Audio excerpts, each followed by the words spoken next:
বৈষম্য বিরোধী ছাত্র জনতার আন্দোলনের মধ্যে দিয়ে গত 5 আগস্ট 2024 রাজনৈতিক পট পরিবর্তনের পর সারা দেশব্যাপী ধর্মীয় জাতিগত সংখ্যালঘু সম্প্রদায়ের উপর সহিংসতা চালানো হয়েছে, যা আজও অব্যাহত রয়েছে।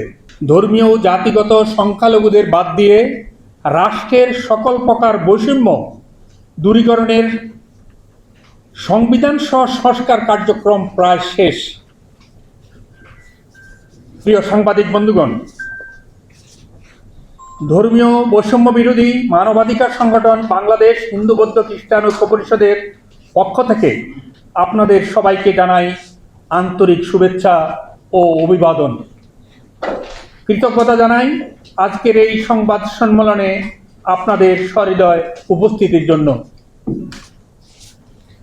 আজকের সংবাদ সম্মেলনে দুটো বিষয় নিয়ে আমাদের বক্তব্য আপনাদের মাধ্যমে দেশবাসী ও বিশ্বের সকল মানবিক জনগোষ্ঠী ও প্রতিষ্ঠানের কাছে তুলে ধরতে চাই। বিষয়সমূহ হল বৈষম্যের বিরুদ্ধে সংস্কার কমিশন প্রসঙ্গ, 2 ধর্মীয় ও জাতিগত সংখ্যালঘু জনগোষ্ঠীর উপর চলমান সাম্প্রদায়িক সহিংসতা। বৈষম্যের বিরুদ্ধে সংস্কার কমিশন প্রসঙ্গ।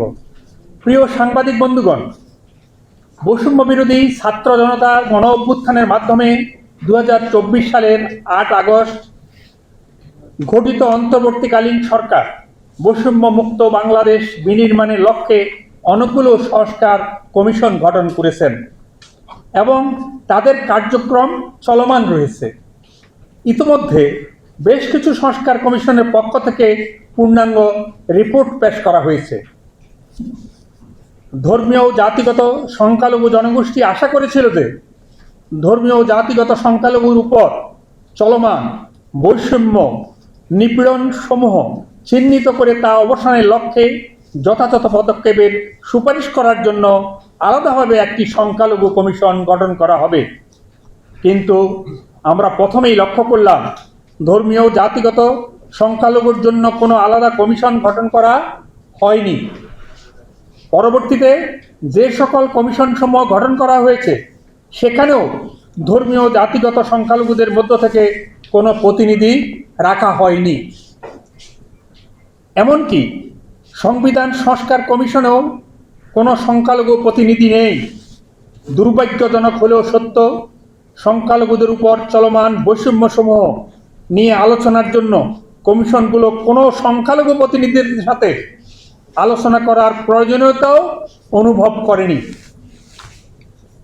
উল্লেখ থাকে যে সংখ্যালঘু জনগোষ্ঠীর পক্ষ থেকে কমিশনে বেশ কিছু লিখিত প্রস্তাবনা পাঠানোর পরও বিষয়সমূহ নিয়ে তাদের সাথে আলোচনার প্রয়োজনীয়তা মনে করেননি।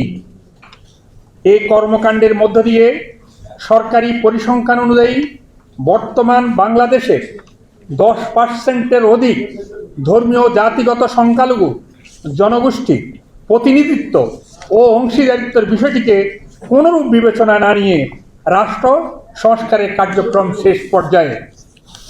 রাজনৈতিক দলগুলো ও ইতিমধ্যে তাদের মতামত ব্যক্ত করেছেন, যা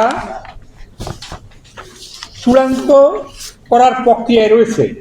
আমরা ধর্মীয় জাতিগত সংখ্যালঘু জনগোষ্ঠীর পক্ষ থেকে এই প্রক্রিয়ার বিরুদ্ধে তীব্র ক্ষোভ প্রকাশ করছি ও প্রতিবাদ জানাই এবং একই সাথে আমরা বলতে চাই এর মধ্য দিয়ে সংখ্যালঘুদের উপর চলমান বৈষম্য ও নিপীড়নের চ্যালেঞ্জ না করে তা টিকিয়ে রাখার ক্ষেত্রে নতুন মাত্রা যুক্ত করেছে, যা মুক্তিযুদ্ধের মধ্যে দিয়ে অর্জিত অসাম্প্রদায়িক ধর্মনিরপেক্ষ বৈষম্যহীন ও মানবিক রাষ্ট্রের কাছ থেকে কখনোই আমরা আশা করিনি।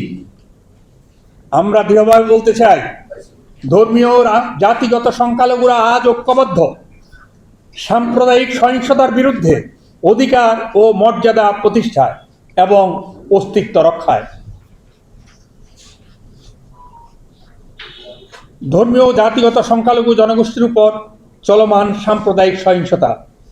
প্রিয় সাংবাদিক ভাই ও বোনেরা, বৈষম্য বিরোধী ছাত্র জনতার আন্দোলনের মধ্যে দিয়ে গত 5 আগস্ট 2024 রাজনৈতিক পট পরিবর্তনের পর সারা দেশব্যাপী ধর্মীয় জাতিগত সংখ্যালঘু সম্প্রদায়ের উপর সহিংসতা চালানো হয়েছে, যা আজও অব্যাহত রয়েছে।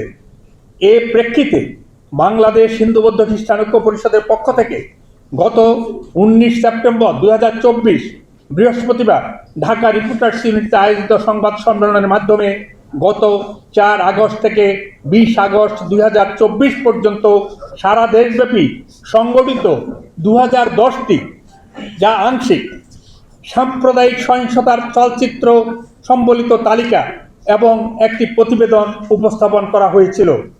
আপনাদের সহযোগিতার মাধ্যমে দেশবাসী, রাজনৈতিক দলসমূহ ও নাগরিক নেতৃবৃন্দ এবং সরকারের সহৃদয় অবগতির জন্য উক্ত সংবাদ সম্মেলনের অনতিবিলম্বে সাম্প্রদায়িক সহিংসতা বন্ধ, এর সাথে জড়িত দুর্বৃত্তদের আইনের আওতায় এনে গ্রেপ্তার এবং বিচারের মাধ্যমে দৃষ্টান্তমূলক শাস্তি নিশ্চিত করার পাশাপাশি ক্ষতিগ্রস্তদের ক্ষতিপূরণ ও পুনর্বাসন, আহতদের সুচিকিৎসার পদক্ষেপ গ্রহণের জোর দাবি জানানো হয়েছিল।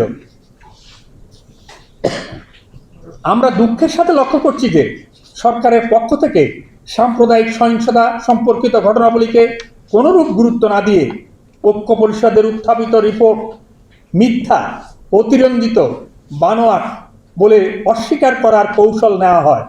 কিন্তু আপনাদের ঐকান্তিক সহায়তায় দেশি বিদেশি গণমাধ্যম উক্ত রিপোর্টে উল্লেখিত সহিংসতার ঘটনার উপর বিভিন্ন প্রতিবেদন প্রকাশ করায় তা দেশি বিদেশি মানবাধিকার সংস্থা, পার্লামেন্ট ও সরকার এবং